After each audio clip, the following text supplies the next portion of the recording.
Hi, everyone. Welcome back to Mike's Minutes. My name is Mike Dunn, a wealth advisor with IPC Securities. In light of the RRSP season, with only a few weeks to go until the March 1st deadline, I wanted to give you an overview of this type of account from not only an advisor's perspective, but also from an accountant's perspective. In my last video, I discussed tax-free savings accounts and who they make sense for. But the real benefit with those kind of accounts are for the long-term tax-free growth you can have on your money. When it comes to an RSP, it does work a bit different in terms of when you can realize the benefits of using that type of account. An RSP, like any investment account, is open with a financial institution, and you make contributions to the account by way of cash or transferred investments. An RSP, in my opinion, is more of a tax management account for the immediate and long term. But like any investment or financial planning, you need to have a holistic view because things change over time, and what makes sense today may not make sense down the road. Although the general premise behind an RSP is tax deferred growth, meaning you save tax today but pay for it later, there's still a lot to know and be aware of before you just conclude that, hey, this is the account I should or should not use. That being said, today we're going to dig deeper on RSP accounts with Phil D'Souza, Chartered Accountant. Hi, everyone. Phil is going to be a regular on Mike's Minutes because tax is always something that we need to be aware of. And I'm just going to go out on a limb here saying that there is really no better person to talk to about tax than an accountant. So just to recap a bit about Phil, he runs his own accounting and tax practice, specializing in planning for individuals, estates, and small businesses.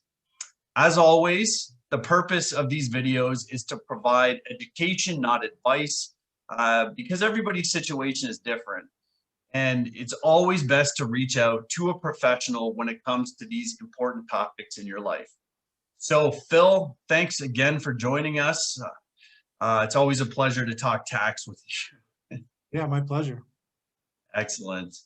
So let's jump right in. One of the biggest benefits to making an RSP contribution is the immediate tax benefit you receive. So from an accountant's perspective, I mean, I could sit here and say from an advisor's perspective how they make sense, but you're the one dealing with a client's taxes. So can you just dig a bit deeper on the immediate tax savings? Great. Yeah. Well, there's two main benefits in using RSPs. First, as you mentioned, there is the tax deferral component.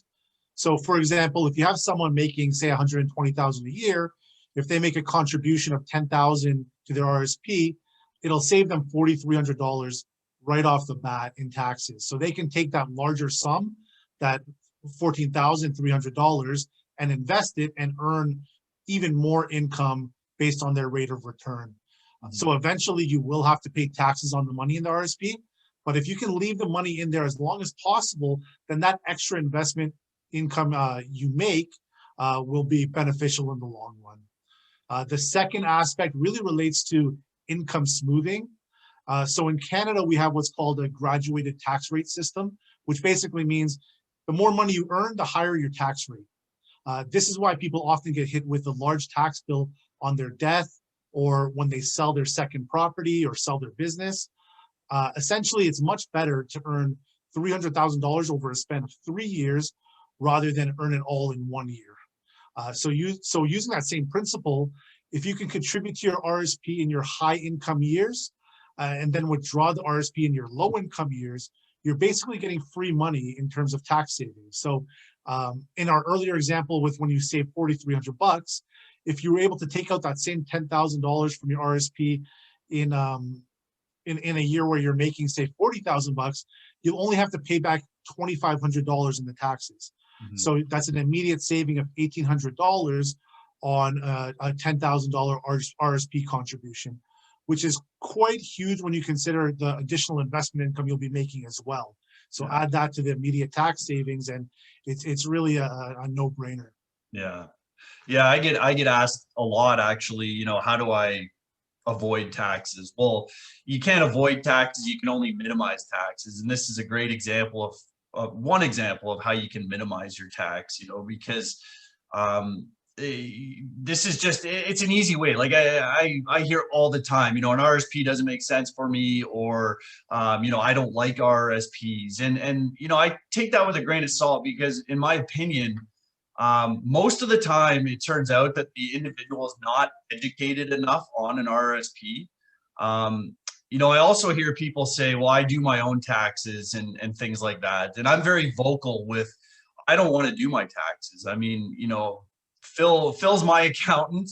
And like, we have a lot of conversations about my personal tax, and some clients that we share, it's Phil and I going back and forth, and the client basically just does what we say, because we're here to, invest long-term, make money, according to the risk. We don't just, try to make money, generally speaking.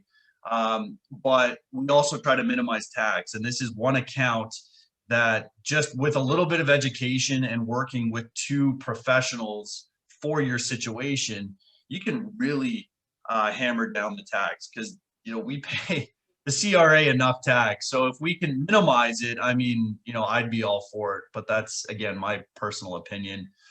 So now that we've looked at, how RRSPs work and how you can reduce taxable income, maybe you can shed some light on who this type of account makes sense for. Yeah, great. So there are scenarios where RSPs are not the best solution.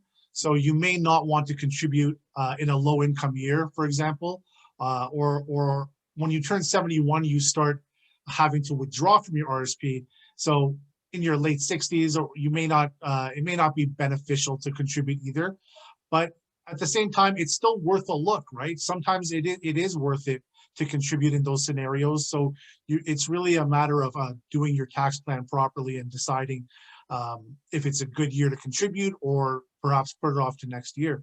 I think, if you look at people who RSPs are kind of always good for, so, anyone looking to invest money, you should consider that, these benefits that CRA gives you. And you could even do an RSP loan where you borrow money to make your contribution and then invest it, and you expect a much bigger return on your investment. Yeah. Anyone who's a high income earner, for sure, anyone who has a large spike in their income, anyone who earns more money than their spouse can look at a spousal RSP. Business owners trying to get money out of their company efficiently, it's an option. And of course, the main reason is anyone planning for retirement, especially if you don't have a pension in place. It's really important to be looking at these different options you have. Yeah, exactly. And in my last video, I talk about, as an example of teachers, for a tax-free savings account, it makes sense because they have the pension, and, it's very hard to find a very good pension these days. So if you don't have a pension plan RSP 100%, you should at least explore and see if it makes sense. Phil, you also mentioned business owners. I know we're going to do a video specifically on business owners at some point. So if you're watching this and you're a business owner and you're incorporated, RSPs definitely could make sense for you. So as I always say, it's in your best interest to reach out to professionals that, this is what we do every day. So we're here to help. But as from this information, as you can see, RSPs can be a great planning strategy, and they make a lot of sense for a lot of people. There's a lot of information, opinions out there. So before you make a decision whether this makes sense for you or it doesn't, I highly recommend you reach out to a professional just to educate them on your situation, and they can determine if it makes sense or not. So as I always say, if you would like further information, here's my pitch. Please subscribe to my channel. I'd love to keep you updated on certain information. And if you have ideas or there's videos that you want to see, I mean, I'm open. I'm here to educate, a lot of access to information. So please reach out if that's something, or if there's something important that you want to learn about. So if you haven't spent time trying to manage your tax or look for ways to minimize tax, because let's be honest, tax is something that's always going to be there. It's always the elephant in the room. And as I always say, decisions you make today are going to affect you in the short, medium, and long-term. So I want to say thank you very much for joining us today. I hope everyone stays safe, stays healthy, and obviously stays invested. Bill, thanks again for joining us, and we'll see you Pleasure. guys soon. Bye, Take everyone. care, everyone. Bye-bye.